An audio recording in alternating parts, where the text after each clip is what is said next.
नमस्कार प्यारे साथियों। यदि आप भी यूपीएससी, बीपीएससी, बिहार दरोगा और शिक्षक भर्ती परीक्षा की तैयारी करने वाले छात्र हैं और आपका भी सपना है कि सरकारी बाबू बनकर इस देश की, इस समाज की सेवा करना चाहते हैं, तो सुमित सर ऑफिशियल इस यूट्यूब चैनल को आप लोग लाइक, शेयर और सब्सक्राइब कर लीजिए ताकि आप लोगों को भी बेहतरीन कंटेंट प्राप्त हो सके। ठीक है, आज हम लोग इसी कड़ी में चर्चा करने वाले हैं राष्ट्रपति द्वारा जारी किया जाने वाला अध्यादेश। आप सभी को पता है प्यारे मित्रों कि भारतीय संविधान का आर्टिकल 123 संसद के विश्रांति काल में, संसद के सत्रावसान के दौरान, जब संसद सत्र में नहीं चल रहा होता है, उस समय राष्ट्रपति को अध्यादेश जारी करने की शक्ति प्रदान की गई है। इसके साथ ही साथ राज्य के जो कार्यपालिका प्रमुख होते हैं, राज्यपाल, उसको भी भारतीय संविधान ने आर्टिकल 213 के तहत विधानमंडल के विश्रांति काल के दौरान, जब विधानसभा सत्र में नहीं चल रहा होता है, उस दौरान राज्यपाल को भी अध्यादेश जारी करने की शक्ति प्रदान की गई है। ठीक है, तो हम लोग अध्यादेश को अच्छे से समझेंगे, बारीकी से समझेंगे, एक एक चीजों को हम समझते हुए चलेंगे, किसी को कोई दिक्कत नहीं होगी। ठीक है, तो आइए सेशन को शुरू करते हैं। देखिए, सबसे पहले देखते हैं कि राष्ट्रपति जो अध्यादेश जारी करते हैं, ये किस आर्टिकल के तहत? आर्टिकल 123 के तहत राष्ट्रपति अध्यादेश जारी करते हैं। आप सब ने बाबू पढ़ा होगा, एक आर्टिकल है आर्टिकल 79। आर्टिकल 79 कहता है कि संसद के कुल 3 अंग होते हैं, है ना। संसद के कुल कितने अंग होते हैं? 3 अंग होते हैं। कौन कौन से वो 3 अंग होते हैं? एक होता है बाबू राज्यसभा, एक होता है लोकसभा और तीसरा अंग होता है राष्ट्रपति। और आप सभी को पता है कि भारत की जो संसद है, ये भारत की संसद क्या करती है? तो देश के लिए कानून बनाने का काम करती है ना। देश के लिए विधि बनाती है, कानून बनाती है ना। तो देश की सर्वोच्च विधायिका के रूप में भारत की संसद विद्यमान है। जरा ध्यान से इसको समझिएगा। अब देखिए, आप सबको पता है कि कानून बनाने की जिम्मेदारी होती है किसके पास? संसद के पास। और आपको यह भी पता होगा कि एक वर्ष में संसद के कुल 3 सत्र आयोजित किए जाते हैं। 3 सत्र आयोजित किए जाते हैं। कौन कौन सा सत्र आयोजित किया जाता है? तो एक है हमारा जिसको हम लोग बजट सत्र कहते हैं, दूसरा है हमारा जिसको हम लोग मानसून सत्र कहते हैं, और तीसरा है जिसको हम लोग शीतकालीन सत्र कहते हैं। ध्यान से चीजों को देखते हुए चलना है। शीतकालीन सत्र कहते हैं, ठीक ना। तो कानून तभी बनेगा जब राज्यसभा भी सत्र में रहेगी, लोकसभा भी सत्र में रहेगी, और राज्यसभा और लोकसभा जब दोनों किसी विधेयक को पास करके राष्ट्रपति के पास भेजता है अनुमति देने के लिए, और राष्ट्रपति उस पर अनुमति देते हैं, तब जाकर वो विधेयक क्या होता है? अधिनियम का रूप धारण करता है। तो कानून बनाने का जो मैकेनिज्म है हमारे देश में, वो यही है। लेकिन मान लिया जाए कि लोकसभा या राज्यसभा या दोनों में से कोई भी एक सदन या दोनों सदन सत्र में नहीं चल रहा है इस वक्त, ठीक, और देश के सामने ऐसी स्थिति उत्पन्न हो गई है कि तत्कालीन कानून बनाना आवश्यक हो गया है। तो ऐसी स्थितियों में कानून कैसे बनेगा? बात को ध्यान से फिर से समझिएगा कि जब संसद का सत्र नहीं चल रहा है और देश को तत्कालीन किसी विषय पर कानून बनाने की तत्काल आवश्यकता है, तत्काल जरूरत है, तो ऐसी स्थिति में राष्ट्रपति के पास एक विशेष अधिकार दिया गया है कि वो क्या कर सकते हैं? तो अध्यादेश के माध्यम से कानून बना सकते हैं, ठीक ना। तो याद रखिएगा कि यही आर्टिकल 123 राष्ट्रपति को विधायी शक्ति प्रदान करता है। वैसे तो हमारे देश में कानून बनाने का अधिकार विधायिका के पास है, ठीक ना, परंतु इमरजेंसी में, ठीक ना, जब संसद सत्र में नहीं चल रहा होता है, तो ऐसी स्थिति में राष्ट्रपति भी अध्यादेश के माध्यम से कोई कानून बना सकते हैं। और आर्टिकल 213 के तहत राज्यपाल को भी यह अधिकार दिया गया है। ठीक ना, आर्टिकल 213 के तहत याद रखिएगा, एग्जामिनेशन में यहां से प्रश्न भर भर के पूछा जाता है।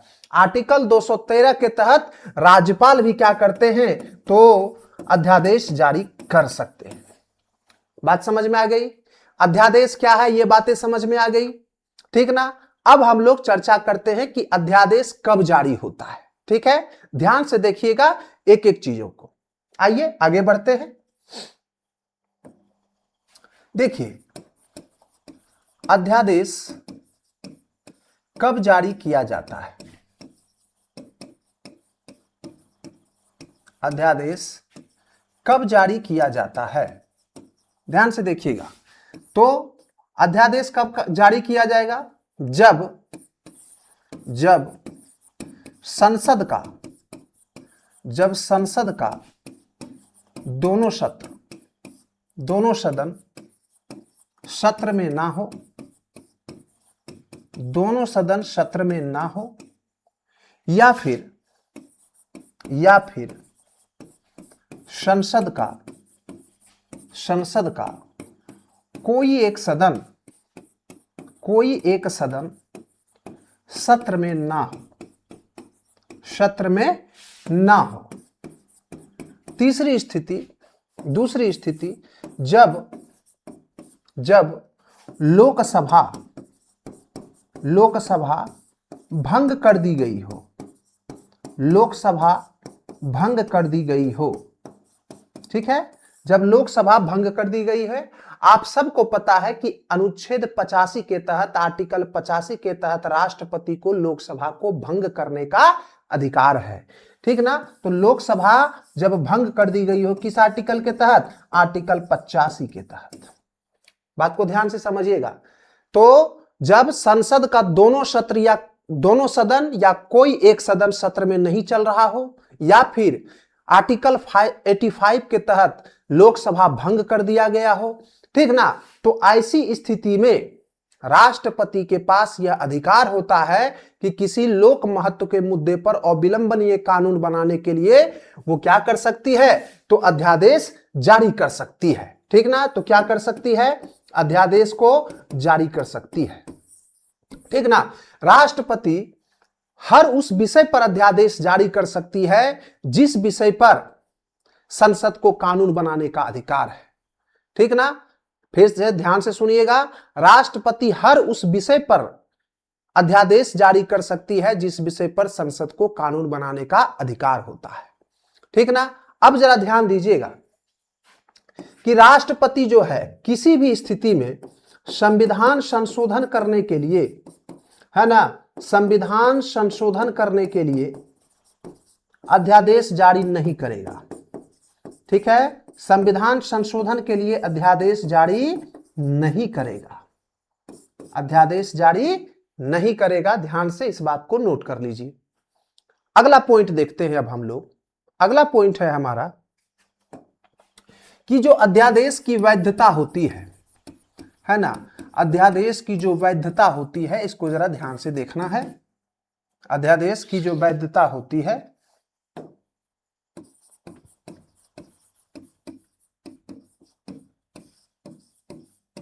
वैलिडिटी ऑफ ऑर्डिनेंस, अध्यादेश की वैधता कितनी होती है।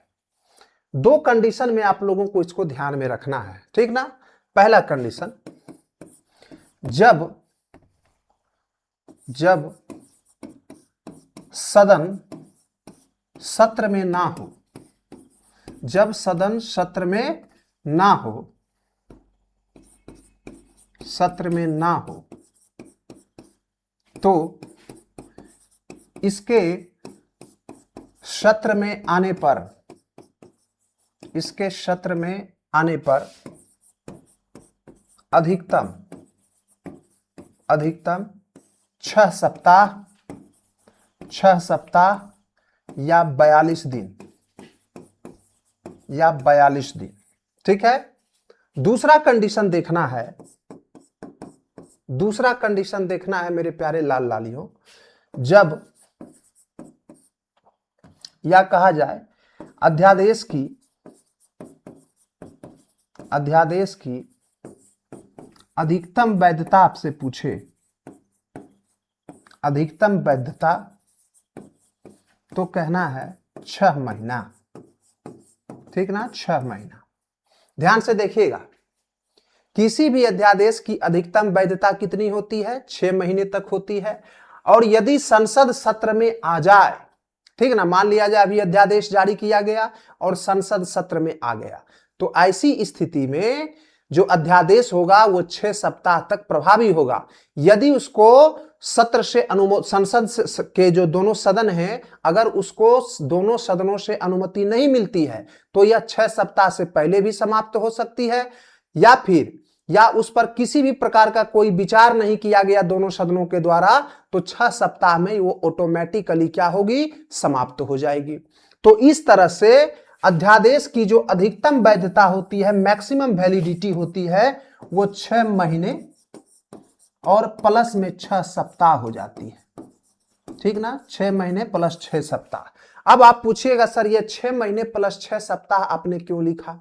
तो देखिए, हमारे विधायी संसद की जो विधायी परंपरा है उसमें कहा गया है कि किसी भी संसद के किसी भी 2 सत्र के बीच में अधिकतम से अधिकतम 6 महीने से ज्यादा का अंतराल नहीं हो सकता है। मान लीजिए आज संसद का सत्र समाप्त हुआ तो ये अधिकतम से अधिकतम 6 महीने तक क्या रहेगा? इसका सत्र बंद हो सकता है।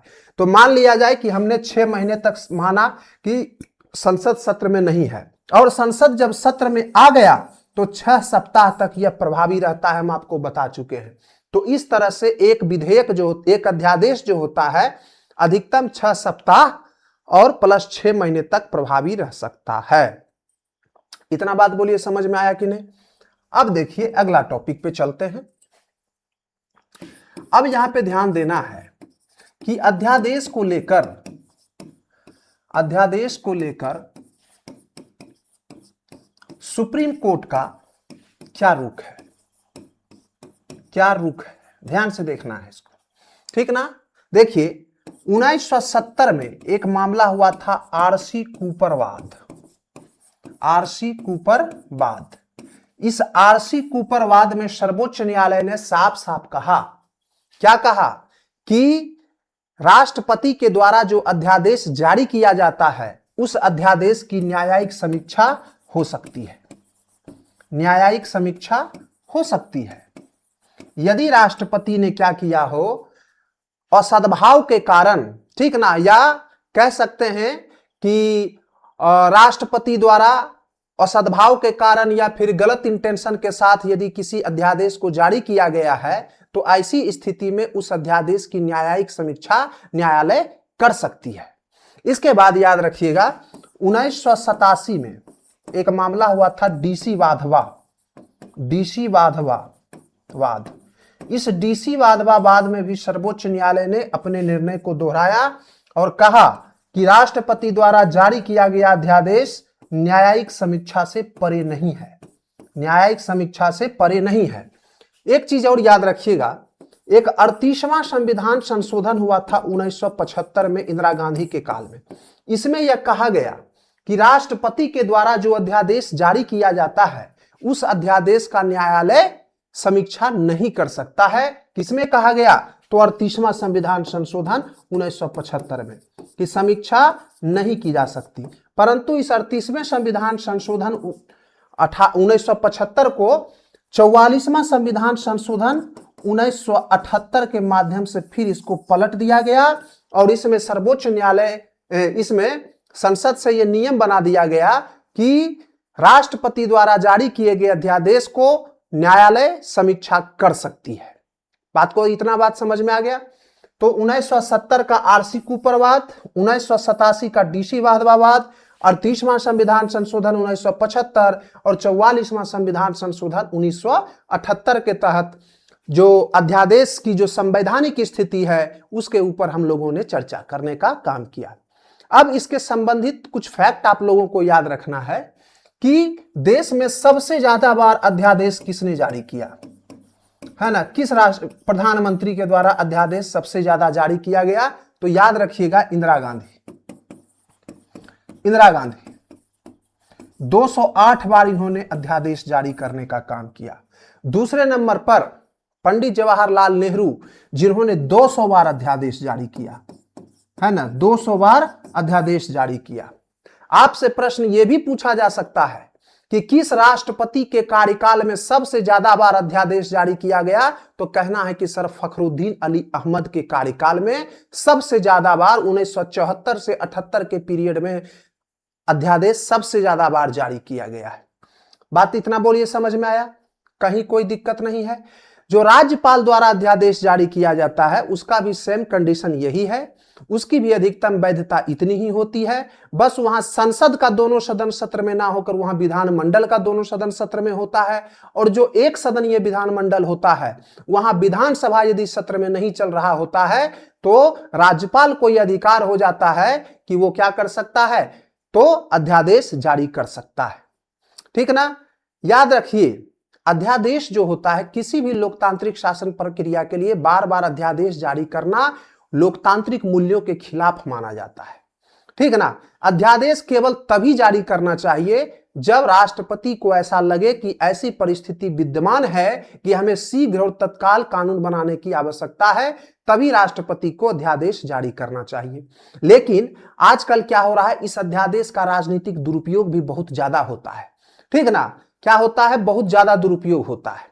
बिहार में 1967 से 74 के काल में कुल 256 बार अध्यादेश जारी किए गए हैं और एक ही विधेयक को लेकर, एक ही चीज को लेकर, उसमें किसी एक भी शब्द का परिवर्तन किए बिना बार बार उसी अध्यादेश को 256 बार जारी किया गया, जो कहीं न कहीं शक्तियों के पृथक्करण सिद्धांत का उल्लंघन है, लोकतांत्रिक मूल्यों का उल्लंघन है।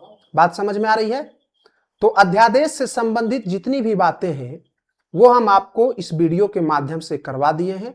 आप सब लोग इसको अच्छे से देख लीजिए, ठीक है ना? और एग्जामिनेशन में जो भी प्रश्न यहां से बनते हैं उसको आप लोग आसानी से कर सकते हैं। ठीक है? यदि वीडियो आप लोगों को अच्छा लगा तो लाइक, शेयर और सब्सक्राइब कीजिएगा। इसी तरह का नेक्स्ट वीडियो पाने के लिए आप लोग कमेंट सेक्शन में जरूर बताइएगा किस टॉपिक पे आप लोगों के लिए हम वीडियो लाते रहेंगे। धन्यवाद, मिलते हैं अगले वीडियो में फिर से।